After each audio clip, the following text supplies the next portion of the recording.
We play against Zoro. They decide to go first. Wise decision. But we have Marco in hand and Buggy, so we keep. Let's see. They have advantage going first. But maybe we can keep up. First turn pass. We play Buggy. That's for sure. And we pick guard point. Put Zoro on top. And pass here.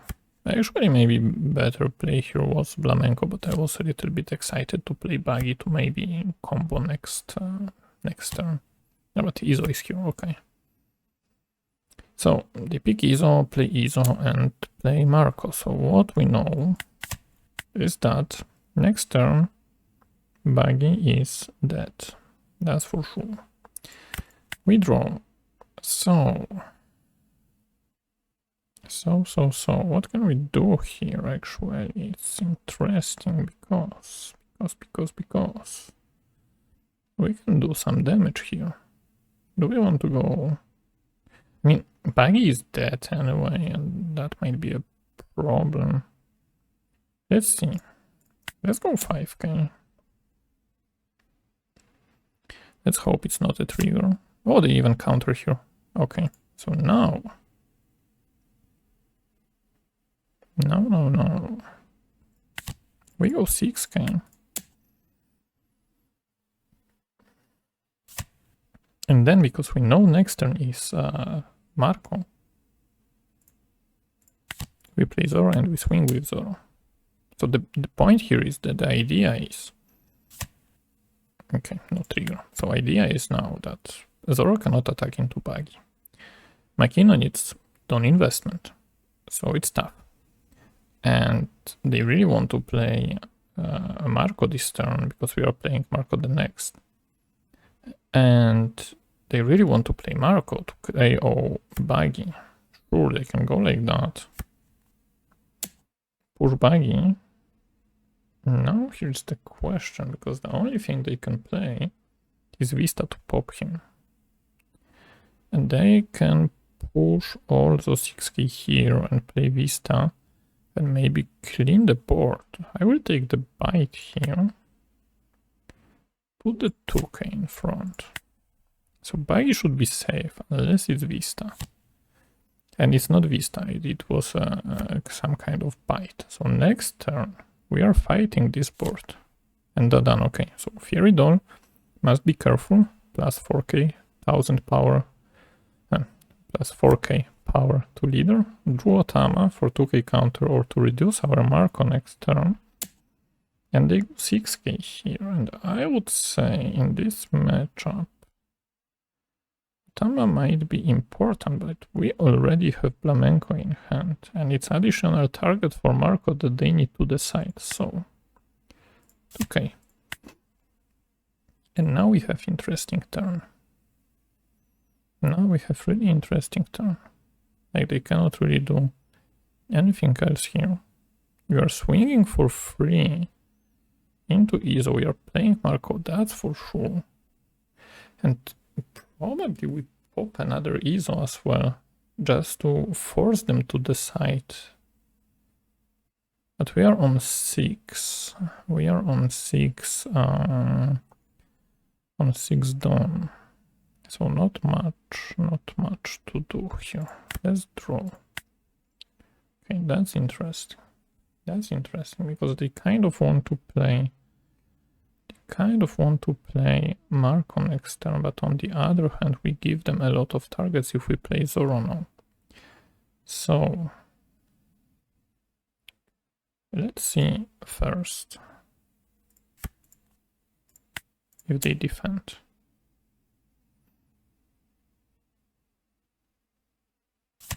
Okay, no 2k. And now what we can do? We can attach one to Buggy. Buggy has only problem with Izo or with Marco going down. And we swing 5k. Then we can pay 3 for Zoro. 6, 6, and 7. And have huge board. And force some decisions here.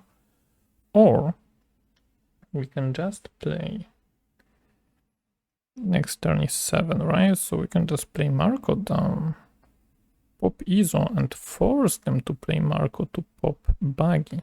But then they can clear Zoro. But we can still counter for Zoro if we want.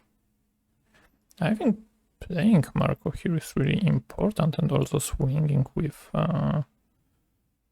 Zoro. But the question is, maybe we want to take the life damage, you know?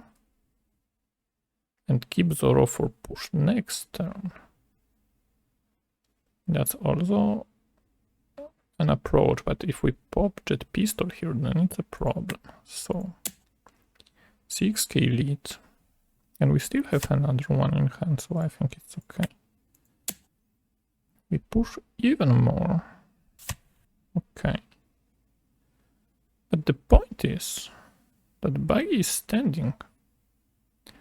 Because Buggy is standing, we pop Dadan and pass. Let's see. They have huge hand. We know they have Marco in hand. Okay, they wanted Buggy dead. Obviously, we don't rescue Magura. Magura just dies here. The question is, okay, 2k counter for Zoro. Attach one Dom to Dadan, or play Magura Makino and attach one to Izo. And swing. We have Magura that we can buff with Makino, but do we really want to? I think we are just pushing life here, so let's keep the Zoro. Because 5k swing, we can keep him alive. And I think we are setting up for the game here. Sure, Magura is dead, nothing to do here. Now we draw. We have a Buggy, and now how many 7ks we can do? We go 7, 7, 7, 1, 2, 3, 7, and Buggy. Yeah, I think it's the play here. So just to be sure, we go 7. Get 2 cards, sure. Go another one. That's okay. Maybe actually we can go even 9 here. Yeah, it's an option. We go 9. Keep Zoro in hand. In case we want to rush later and play Buggy here. And Buggy gives us really nice catch. That will be guard point here. But do we want a guard point or do we want the radical beam? I think radical beam doesn't matter at this point. But they can still push 5-5 into Zoro. And you can play a blocker. Diablo matters here in case of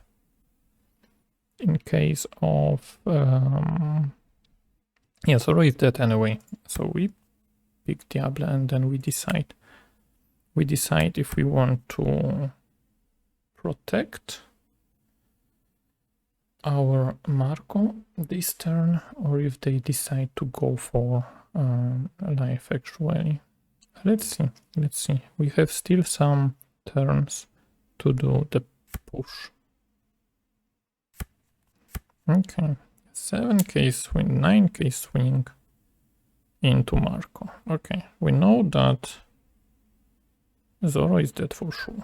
Okay, that we know for sure. So we resurrect Marco here, but I would say just once. Yeah, okay, they want 6k, sure, resolve, cancel. Now, Zoro is dead, probably, and they maybe push 1 damage or play blocker Marco. It's also the possibility. So let's see. Okay, they play Gordon, card investment here, minus 3k into Zoro. from Gordon. So probably just vanilla swing, no problem. 3k here, 6k here, maybe another 6k from Zoro, but then we are pushing for the game for sure. No, even more. Sure. Bye bye, Zoro. Here's the point that Fieridol, nice. Here's the point that, oof, do we even need Zoro here? That's the point. So sure, we are getting some attacks next turn. Let me count. So one open, right? So we can check 1, 2, 3, 7, 8, 9, and then double Fury will be 4, 8, 13. Yeah, we can check like that. We can clear the board a bit, or we can go 7. But we still can push the next turn. I mean, they can push us for sure. Have only 3 life, but I think it's worth the risk. So,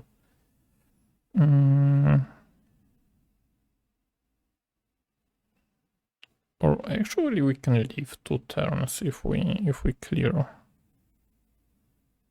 If we clear the board here, yeah, like 2 swings, and we just need to take 1 life.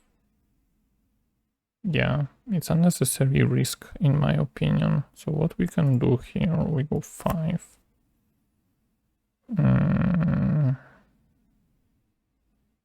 Or even we can go 6 here into ISO. Okay. Then what we can do, 1, 2, 3 for Zoro. And 1, 2, 3, 4 to divide. So we can go for 9k here.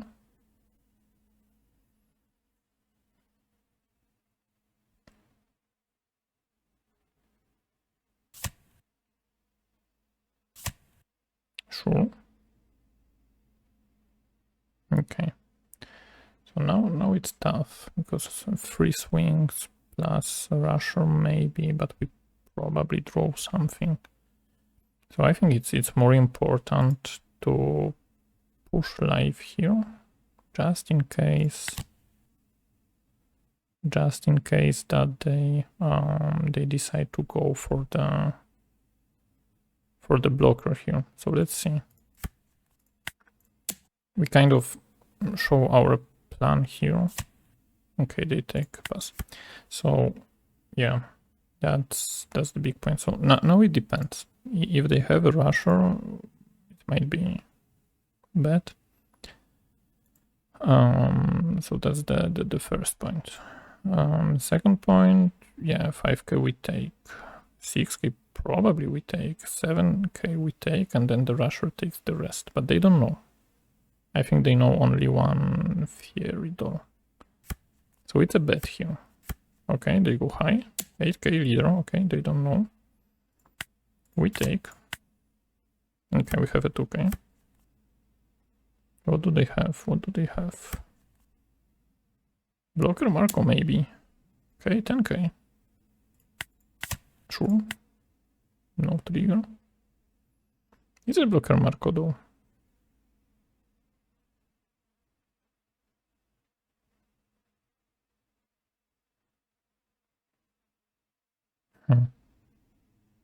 So they might go 5k here.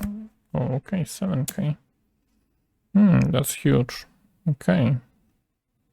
7k. We cannot do anything about it, and we don't really want to do anything about it. Okay. It doesn't really matter much, yeah. It's GG. Like, doesn't matter what we do here.